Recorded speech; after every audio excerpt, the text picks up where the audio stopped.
નમસ્કાર. પાટણના પીતાંબર તળાવ વિસ્તારમાં દબાણ હટાવવાની નોટિસને લઈ ભારે વિરોધ જોવા મળ્યો. પાલિકાએ 104 દબાણોને 15 દિવસમાં ખાલી કરવાની નોટિસ આપતા આશરે 150 પરિવારો મુશ્કેલીમાં મુકાયા. રહીશોના કહેવા મુજબ તેઓ છેલ્લા 42 વર્ષથી અહીં વસવાટ કરે છે અને તમામ પ્રકારના ટેક્સ પણ ભરે છે. ચોમાસું નજીક હોવાથી વૈકલ્પિક આવાસની માંગ સાથે લોકોએ કલેક્ટર કચેરી અને પાલિકા ખાતે રજૂઆત કરી હતી.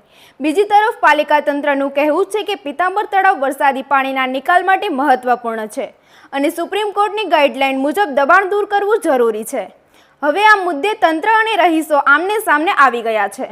વધુ સમાચાર માટે જોડાયેલા રહો આરપી ગુજરાત ન્યૂઝ રાજકોટ. તળાવ છે, ગામનું પાણી ત્યાં જાય છે. પાટણ શહેરનું જે પાણી છે એ જવાના અમુક જ સોર્સ છે. નદી ઊંચી છે એટલે વરસાદી પાણી નિકાલ થતા નથી અને તમે વરસાદી પાણીના નિકાલ જ્યાં કરવાનો એ તમે અવરોધ કરીને બેઠા છો, બરાબર? એટલે સુપ્રીમ કોર્ટની ગાઈડલાઈન છે કે વોટર બોડીના કિનારે અથવા વોટર બોડી અવરોધ કરતા હોય તેવા તમામ દબાણો દૂર કરવાના છે. બીજું, અમને બહુ સ્પષ્ટ ગાઈડલાઈન છે કે સરકારી જમીન ઉપરના બધા દબાણો અમારે દૂર કરવાના છે. એટલે તમને નોટિસ આપી 15 દિવસનો સમય આપ્યો છે અને 15 દિવસનો સમય આ તો કાલે સવારે તો બધા આખા ગામમાં બધી સરકારી જગ્યાઓ પર લોકો દબાણ કરી કરીને પછી કે સાવ વૈકલ્પિક જગ્યા આપો, એવી રીતે ના થાય ભાઈ. વૈકલ્પિક જગ્યાની મારી જવાબદારી નથી. પોતાનું ઘર હોવું જોઈએ.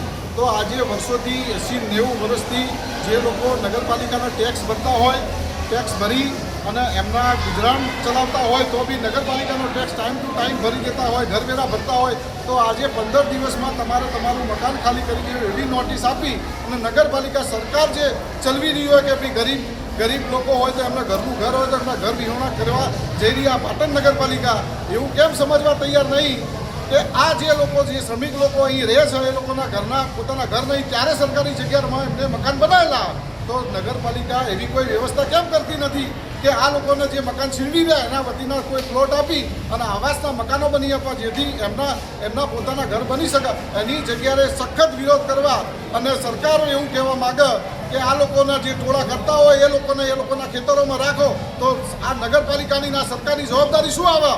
ખાલી ફક્ત નાગરિકો સાથે ખોટી વાતો, ખોટી લાલચો, ઘર દીઠ પોતાનું ઘર હોય, આવાસમાં ઘર હોય એવી યોજનાઓ બનાવી અને ખોટા ભ્રમિત કર્યા વગર આ નગરપાલિકાનો હું સખત વિરોધ કરું છું અને અમે આગળ પણ આના પડતા પણ વધારે વિરોધમાં અમે જઈશું. જ્યાં સુધી આ લોકોને એમના પોતાના ઘર નહીં મળે ત્યાં સુધી અમે આ લડત ચાલી રાખીશું. શું કાર્યક્રમો આપશો તમે?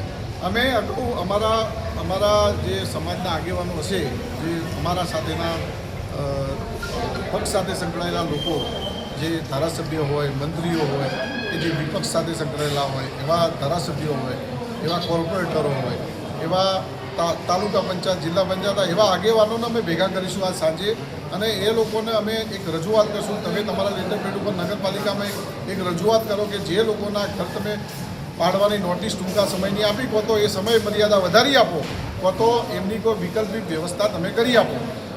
આ રજૂઆત કર્યા પછી અમે કલેક્ટર કચેરીમાં આજે અમે રજૂઆત કરી આવ્યા, બીજી વાર રજૂઆત કરવા જઈશું. રજૂઆત કર્યા પછી ત્યાં હું હડતાલ પર બેસીશું અને જ્યાં સુધી અમને અમારો ન્યાય ના મળે ત્યાં સુધી અમે કલેક્ટર કચેરી છોડીશું નહીં. આપનું નામ?